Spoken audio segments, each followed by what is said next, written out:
Hi, I'm Susan, a 32-year-old single woman who is proud of running a $25 million business. But let me tell you, this success didn't just fall into my lap. My ex-husband Ryan was part of this journey, though not in the way you might think. He had a knack for making me feel small and worthless, but strangely that pushed me to prove him wrong. The story began when I was 26, fresh out of fashion school. I moved to Portland, eager to jump into the fashion industry, but breaking into that world was tough. I eventually landed a job as a brand consultant for an art and antiques company. That's where I met Ryan, at an art museum. He was splashing money on fancy pieces, and even though he wasn't my usual type, we hit it off. Fast forward 2 years, and we got married. I moved into his luxurious mansion. He was the head of a successful luxury adventure travel company, making 6 figures a year. Even though Ryan was focused on his career, I stayed passionate about mine, especially fashion. I was juggling my brand consultant job and my fashion side projects. Life felt repetitive, with the same 9-to-5 routine during the week and dinner parties on the weekends. In my free time, I would often be found sewing away. I had a vision and had been experimenting with fabrics for a long time. Back in college, I used to make custom dresses for people, and I was pretty good at it. But starting a fashion label was a whole different challenge. It was huge. I had some savings, but launching a company needed more money, so I asked Ryan for help. Hey, I've been thinking about starting a business. I've been putting my dreams on hold for too long, and since we're not planning on having a baby anytime soon, now seems like the perfect time. If that's what you really want, Ryan said. You know, running a business isn't easy. It's going to take a lot of hard work. I know, I replied. I've thought it through. But I need your help. I know it's a big ask, but could you lend me some money? Are you kidding me?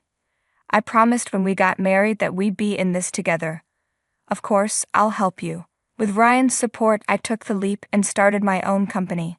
The first few months were crazy, and the workload was overwhelming. I was working day and night, even on weekends. But as the months went on, things between Ryan and me started to fall apart. Our jobs were taking over our lives, leaving little time for each other. We barely talked, and having dinner together was a rare occasion. I kept telling myself that once the company found its footing, I'd be able to balance things better. But life didn't go as planned. The company wasn't doing well. We had invested a lot of money into top-quality materials and the best designers, but the customers just weren't coming. I couldn't figure out what was going wrong. Maybe the marketing wasn't working. My confidence took a nosedive, and I started to think I had made a huge mistake. I needed a break, so Ryan suggested we throw a dinner party to reconnect with our friends. It had been a while since we had seen them. My social life had become all about the company, so I thought, why not? We decided to invite 2 couples we were close to, Daniel and his wife Margaret, and Logan and his wife Ariella. None of us had the time or energy to cook, so we ordered food from a steakhouse instead. I managed to make some brownies for dessert, and when our guests arrived, the conversation started flowing. I felt myself relaxing, like I was taking a little break from all the stress just by catching up with good friends. Hey, before we start, I just want to say thanks for hosting us, Susan, one of my friends said. You're the reason we're having this dinner, to celebrate your success. Oh, thanks guys, I replied. I'm lucky to have friends like you. You've come a long way, Susan. Cheers to your amazing business journey. Absolutely. Hey Ryan, how about that bottle of Dom Perignon we got? Let's open it to mark the occasion. Of course, let's make it special, Ryan said.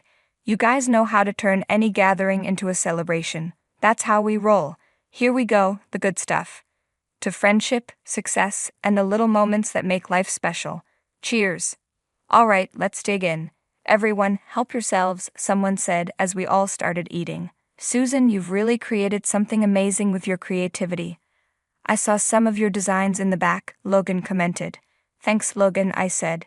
It's been a wild ride. Seriously, you're like a business guru now, another friend added. I wouldn't go that far, but thanks, I laughed. You've got the drive, Susan. It's going to pay off soon, Logan encouraged. I'm just trying my best, I said. But then Ryan cut in. Susan's business venture sounds brave and all, but honestly, running a company takes more than just passion. We've invested so much money in this business, but let's be real. It's a money-losing machine. Dude, that's harsh, someone said, trying to lighten the mood. I'm just being real here. If I had that kind of cash, I could have done wonders, Ryan continued. Ryan, seriously? I asked, shocked. Hey Susan, not everyone's cut out for the business grind. Maybe you should have just stuck to making those dresses that look like grandma gowns, he added with a smirk. All right, enough business talk, guys, one of my friends said, trying to change the subject. Remember that epic road trip we took, when the GPS led us through the middle of nowhere? Oh man, that was something, another chimed in. I half expected dinosaurs to show up. But the damage was done. The whole vibe of the evening turned awkward. I sat there stunned, thinking, did Ryan really just say all that? It was like I didn't even recognize him anymore. Had things between us really gotten this bad? The tension between Ryan and me lingered throughout the meal. I knew we'd need to talk once everyone left. After the party wrapped up and our friends headed home, I took a quick shower and went to bed, still feeling uneasy. Hey, can we talk about what happened at dinner tonight? I asked Ryan as he got into bed. Susan, I'm wiped out, he sighed. Is that really how you feel? Do you think my company is just a joke? I pressed. Babe, I had a bit too much to drink earlier. Logan egged me on to chug 3 beers while you were hanging with the ladies, he mumbled. Ryan, this is serious, I said, feeling frustrated. Who are we? We barely talk or connect anymore. I need some honesty here.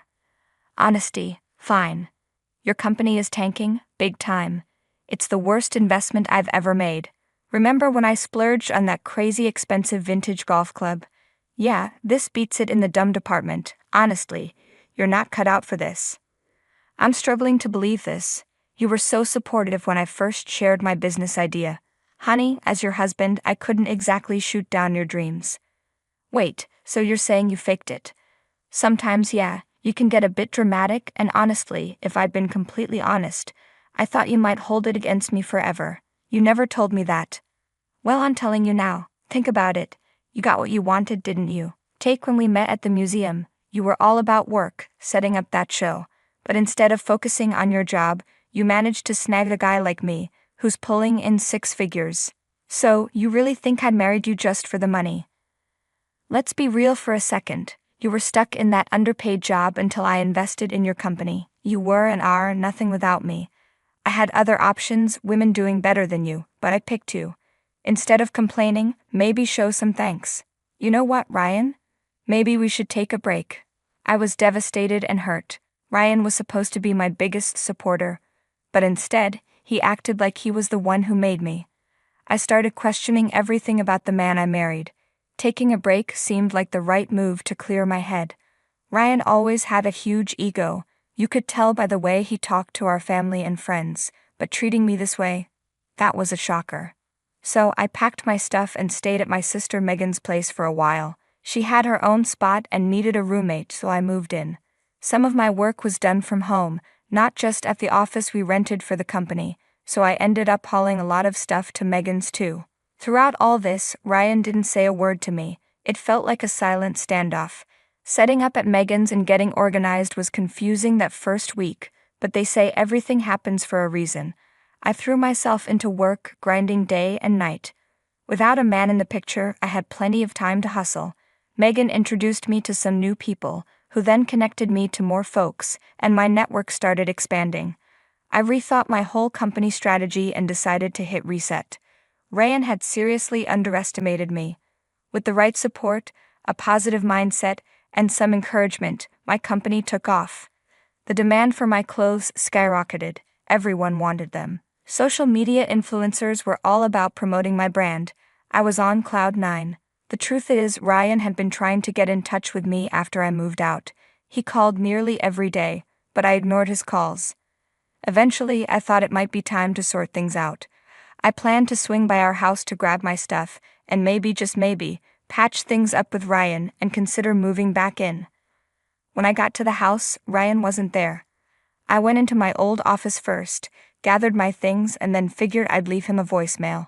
Hey, I swung by and used my spare key to grab a few things, but there's more to it.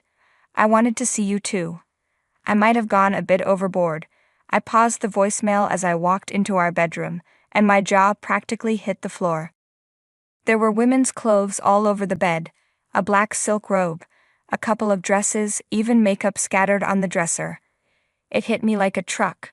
Ryan had been seeing someone else while still married to me, and to make it worse, he had brought her into our bedroom. I snooped around a bit, hoping for some other explanation, but deep down, I knew the truth. It was staring me in the face. I dug through the closet, and sure enough, there was a whole collection of this other woman's stuff. Bags, jewelry, shoes, you name it. I took the long way home, needing time to process everything. When I finally got back, I broke down in front of Megan. Hey, why the tears? Did things not go well with Ryan? My life with Ryan is done, Meg. No, what happened? Did he say something? It's cool, we can talk to him and sort things out. It's not about what he said, Meg, it's about what I saw.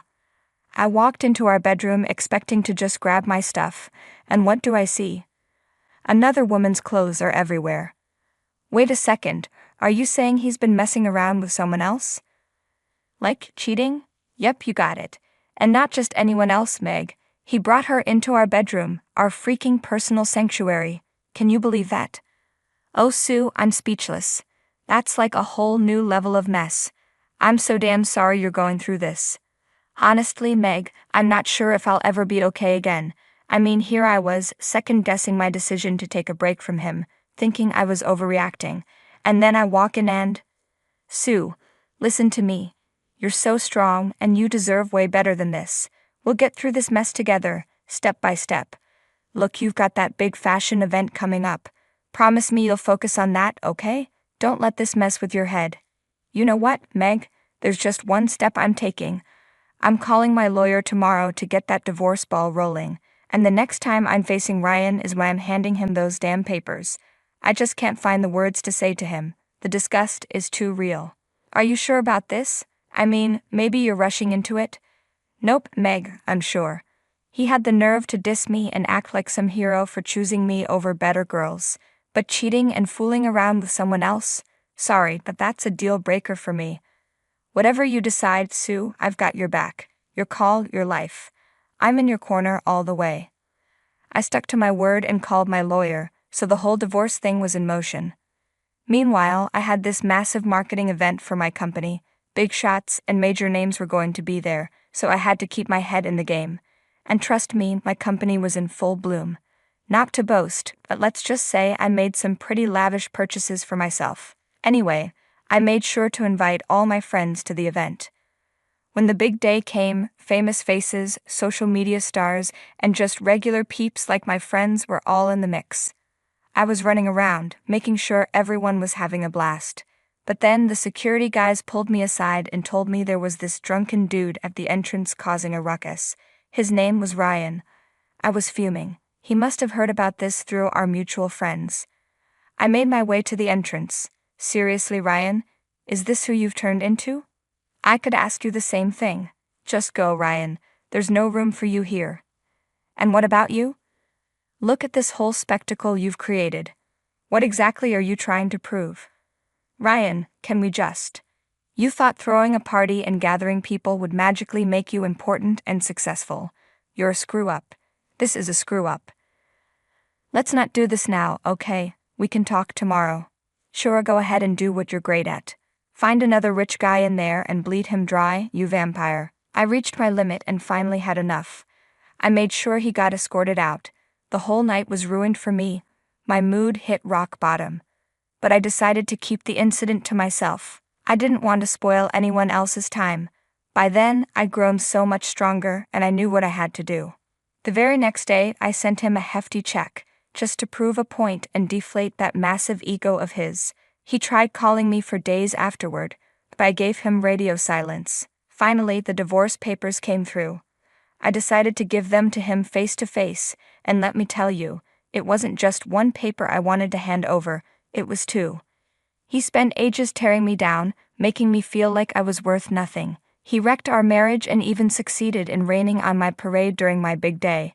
That was the tipping point for me. No more humility, no more pitying him. Sometimes you've got to show your true self and stand up to these self-absorbed types.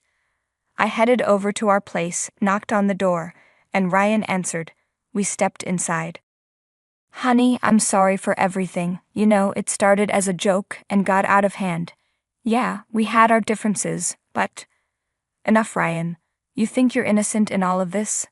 I know the truth, Ryan. What do you mean? You've been cheating on me while I was away, and I don't even know. Did this happen before I moved out too? Is this why you kept saying you weren't ready for a baby? Who told you that? Who snitched on me? Wow. I can't believe this. What's wrong? You know what, I don't even want to know. Our marriage has been a complete train wreck. You weren't here and things got messed up.